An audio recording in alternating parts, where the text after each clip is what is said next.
আওয়ামী সরকার আমাদের বিএনপি নেতা কর্মীদের নামে লক্ষ লক্ষ নেতা কর্মীদের নামে হাজার হাজার মামলা করে দিয়েছে, মিথ্যা মামলা দিয়েছে। সেই মিথ্যা মামলা চাঁদপুর জেলার সর্বপ্রথম যিনি মামলার আসামি হয়েছেন তাও মারা কেস, মিথ্যা ভুয়া গায়েবী, সেই মারা কেসের আসামি আমাদের প্রাণপ্রিয় নেতা জনাব শেখ ফরিদ আহমদ মানিক সাহেব। আপনারা বুঝতেই পারেন দিনের পর দিন জেল খেটেছে, জেলের ঘানি টেনেছে। তখন এই বিভীষিকাময় অবস্থা থেকে আজকে পরম করুণাময় আল্লাহ তাআলার অশেষ রহমতে আমরা 5 তারিখে আমরা নতুন ভাবে শেখ হাসিনার পতন হয়েছে। শেখ হাসিনার পতনের পর এখন শেখ হাসিনা কোথায় বলেন তো? শেখ হাসিনা কোথায়?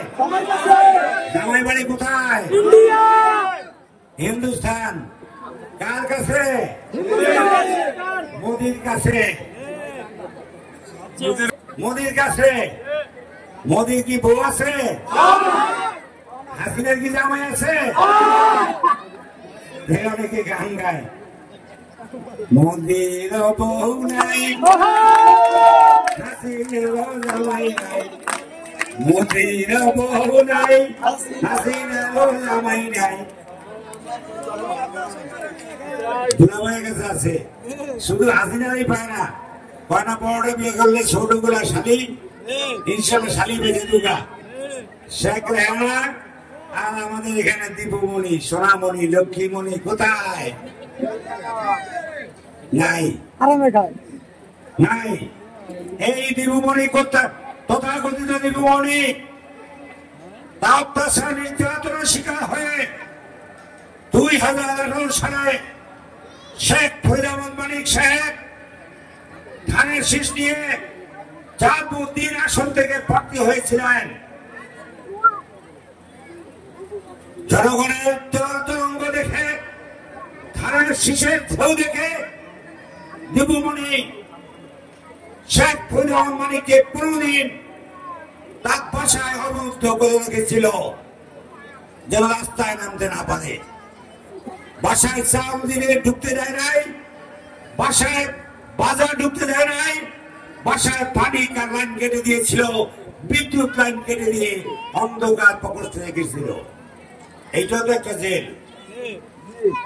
সেই নির্যাতনের শিকার সেই দীপুমণি এখন কোথায়? আমাদের সোনামণি সে জানতেন যদি সুষ্ঠু ভোট হয়, যদি ধানের শীষের লোকেরা ভোট দিতে পারে, তাইলে শেখ ফরিদ আহমদ মানিক সাহেব চাঁদপুরের এমপি হবে, দীপুমণি এমপি হবে না। আসুন দেখে যান দীপুমণি।